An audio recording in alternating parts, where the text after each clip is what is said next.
Hi everyone, this is Akash and welcome to my YouTube channel testing with Akash. इस video में हम discuss करने वाले हैं कि कितना इंग्लिश आना ज़रूरी है अगर आप एज अ मैनुअल टेस्टर अपना करियर स्टार्ट कर रहे हैं। सीधा वीडियो स्टार्ट करते हैं। उससे पहले लेकिन बताना पड़ेगा कि चैनल पर न्यू है तो प्लीज़ सब्सक्राइब कर लीजिए ऐसे ही वीडियोज़ के लिए। एंड और भी आएंगे, हेल्पफुल वीडियो आएंगे, कुछ अपलोड भी किए हैं, आप चेकआउट कर सकते हैं। अपने मेन टॉपिक पे आते हैं जो कि है इंग्लिश वाला जो हमारा टॉपिक है। लेकिन उसमें जाने से पहले ना मैं एक चीज़ बताना चाहूँगा कि इंग्लिश आना इम्पोर्टेंट है, वो ठीक है।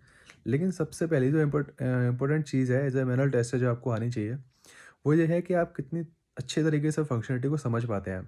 क्योंकि अगर आप फंक्शनलिटी को समझेंगे तभी आप उस पर टेस्ट केस लिख पाएंगे। ठीक है, अगर आपको समझ में नहीं आती है फंक्शनलिटी सही से तो फिर आप क्या ही लिखेंगे टेस्ट केसेस। ठीक है, फंक्शनलिटी को समझना सबसे मोस्ट इम्पोर्टेंट चीज़ है। उसके बाद आती है इंग्लिश। अब इंग्लिश में ना मैंने लोगों को मेजरली 3 कैटेगरीज़ में डिवाइड करा है। पहले हैं जिनको इंग्लिश बहुत अच्छे से लिखना आती है, बोलना आती है। ठीक है, उनके लिए कोई प्रॉब्लम नहीं है, वो तो कट, कट, कट, कट सब कर देंगे। ठीक है। सेकंड में आते हैं जिनको इंग्लिश मतलब बिल्कुल भी नहीं आती। इस कैटेगरी में बहुत कम लोग आते हैं। अगर आप वीडियो देख रहे हो तो अ, जो जिसको बिल्कुल भी इंग्लिश नहीं आती है, ना लिखना आती है, ना बोलना आती है, समझ में भी इवन सही से नहीं आती है, तो पहले आप इंग्लिश सीख लीजिए। देन जो है आप इसमें आइए। ठीक है, वैसे भी आईटी में तो थोड़ा इंग्लिश आना ज़रूरी है। ऐसा नहीं है बहुत परफेक्ट इंग्लिश आना ज़रूरी है, एक्सपर्ट होने की ज़रूरत नहीं है। इंटरमीडिएट और इसमें रहेंगे तब भी आप जो है काम हो जाएगा आपका। ठीक है, अब मैं मैनुअल टेस्टिंग की बात कर लेता हूँ फिलहाल। तो थर्ड कैटेगरी जो है उसमें ज़्यादातर लोग आते हैं, इवन मैं भी आता हूँ उसमें। उसमें क्या रहता है कि आपको इंग्लिश आती है, बोलना उतने अच्छे तरीके से नहीं आती है, बट आप समझते अच्छे तरीके से हैं एंड लिखते अच्छे तरीके से हैं। एंड और मैनुअल टेस्टिंग में होता क्या है कि आपको लिखना ही आना चाहिए ज़्यादा अच्छे तरीके से, क्योंकि उसमें आप टेस्ट केसेस ज़्यादा से ज़्यादा लिखते हैं। एंड मैं आपको इसमें एक चीज़ बताना चाहूँगा कि मैनुअल टेस्टिंग में अगर आप बहुत ज़्यादा टेस्ट केस लिखने की प्रैक्टिस करते हो, लाइक इंटरव्यू देने से पहले आपने टेस्ट केस खूब सारे लिखे हुए हैं, कुछ प्रोजेक्ट्स हैं आपने उन पर काम किया हुआ है, टेस्ट केस लिखे हुए हैं, तो आपकी इंग्लिश ऐसे ही ठीक हो जाती है। अगर आपकी इंग्लिश लिखने में भी अच्छी नहीं है ना, तब भी आपकी इंग्लिश अच्छी हो जाएगी लिखते लिखते। ठीक है, इतने टेस्ट केसेस आपको लिखने होते हैं और इतने आप लिख चुके होते हैं ऑलरेडी। अगर आप अच्छे से प्रैक्टिस कर रहे हैं, इंटरव्यू देने वाले हैं, तो टेस्ट केस आप लिख लिख के इंग्लिश अच्छी हो जाती है। क्योंकि उसमें आपको पता है आपको 2-3 वर्ड ही ज़्यादातर यूज़ होते हैं, वेरीफाई और शुड। ठीक है, वेरीफाई स्टार्टिंग में आ जाता है सेंटेंस के, शुड आ जाता है बीच में। बाकी पूरी फंक्शनलिटी आप जो है बता ही देते हो, ये ऐसे-ऐसे होने वाला है। ठीक है, तो टेंशन लेने की ज़रूरत नहीं है।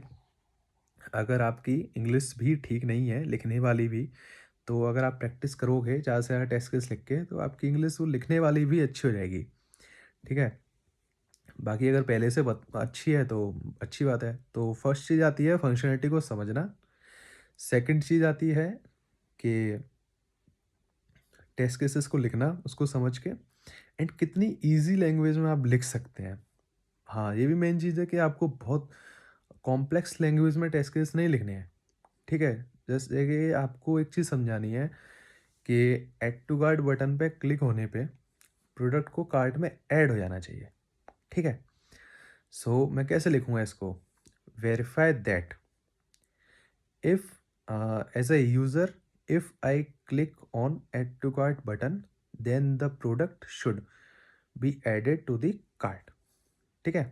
तो वेरीफाई स्टार्टिंग में आ गया, इफ लगा के हमने पूरा लिख दिया सेंटेंस, बीच में शुड भी आ गया। ठीक है, तो शुड आना बहुत ज़रूरी है। क्योंकि उससे पता चलता है एक्सपेक्टेड फंक्शनलिटी क्या होने वाली है, क्या होना चाहिए।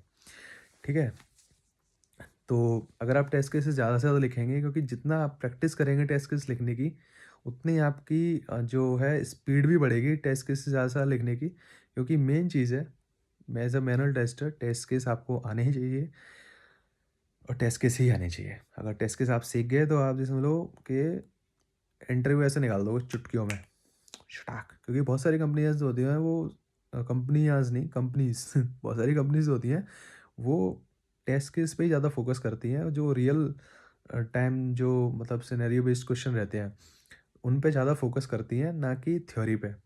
थ्योरी भी पूछते हैं वो लोग, मैं उसके लिए भी एक वीडियो लाऊँगा आगे, जिसमें आपको बताऊँगा कि मेन जो है फ्रेशर्स के लिए खासकर, ठीक है, जो इंटरव्यू वाले क्वेश्चन रहते हैं, वो कौन से हो सकते हैं, थ्योरी बेस्ड, एंड उसमें मैं रियल टाइम सिनेरियो वाले जो क्वेश्चंस रहते हैं वो भी मैं उसमें डालूँगा कि आप ये तैयार कर सकते हैं, जो आपसे पूछे जा सकते हैं।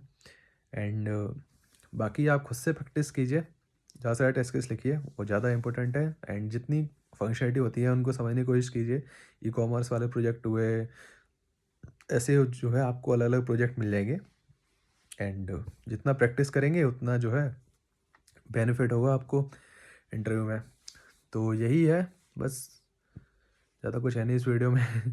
आगे आने वाली वीडियोज़ के लिए आप जो है फॉलो कर सकते हैं। कोई डाउट है अगर आपको ऐसा कुछ, आप कमेंट कर सकते हैं, मैं उसका रिप्लाई ज़रूर करूँगा। Thank you for watching this video. Bye bye, take care, मिलते हैं नेक्स्ट वीडियो में। Bye bye.